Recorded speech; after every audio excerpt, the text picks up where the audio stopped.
नमस्कार आम गुरुमा YouTube channel आ गोटे अध्याय को आपण मन स्वागत।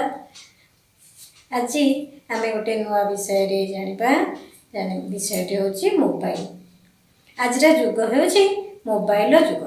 छोट ठार बड़ जहाँ हाथ में देखिए मोबाइल से मोबाइल एवं पिलांकर पाठ पढ़ार सामग्री सहित खेल सामग्री भी हो जाए। छोट ठार बड़ समस्ते आज मोबाइल निशारे एमती पागल।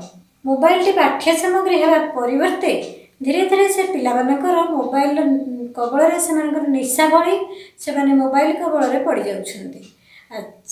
फल से मूल्यवान समय नष्ट होगा सहित से स्वास्थ्य हानि कारण हो जहाँ शुण पिलांकर मुख्य पाठ पढ़ार समस्या होची मोबाइल। तेणु आसतु केमती शिशु को मोबाइल ठार दूरे रखा से विषय किसी कथा आज मुझे रखी आम शुणा।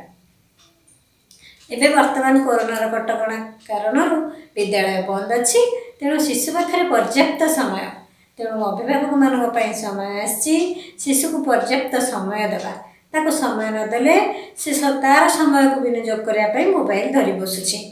शिशु को पाखे थिबा अंतर्निहित प्रतिभा से जो काम करने को भल पाउची ताकू अभिभावक निरीक्षण करी ताको से दिगरे से जो जिनस रुचि रखुची तार अंतर्निहित प्रतिभार विकास करिबारे सहायक हेले से मोबाइल ठारू निजको दूर रखिपर।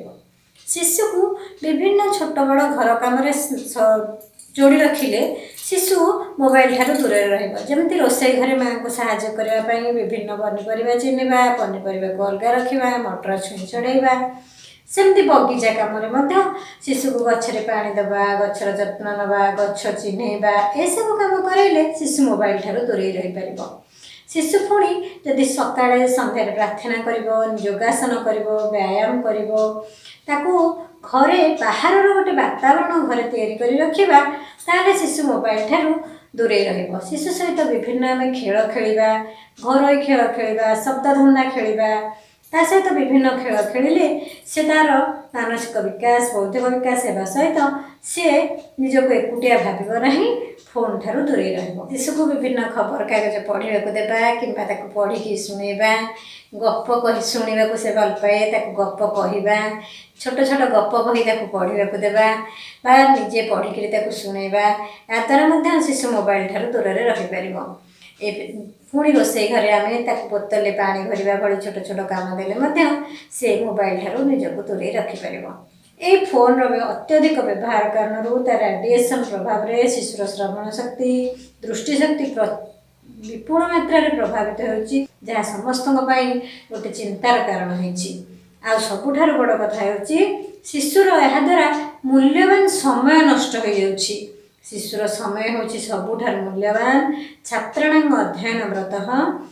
शिशुर जो छात्र जीवन तार हूँ साधनार समय यही छोट बड़ मोबाइल निशा बड़ पर्यंत बलवत्तर रोचे से धीरे धीरे छोट जिनस देखा पर छोटर अभ्यास करी खूब विपज्जनक जिनस संग्रह करुच्ची जहाँ समाज को पथभ्रष्ट करुच्ची। आज आम गोटे समय आह्वान आसी मोबाइल सदुपयोग करवा एवं समय आह्वान को मानिबा शिशु को मोबाइल ठारू दूरे रखा। भावुँ आज कथा आपण मन को छुई पिला किसी उपकार लगिपर ताहले मोर श्रम सार्थक हो।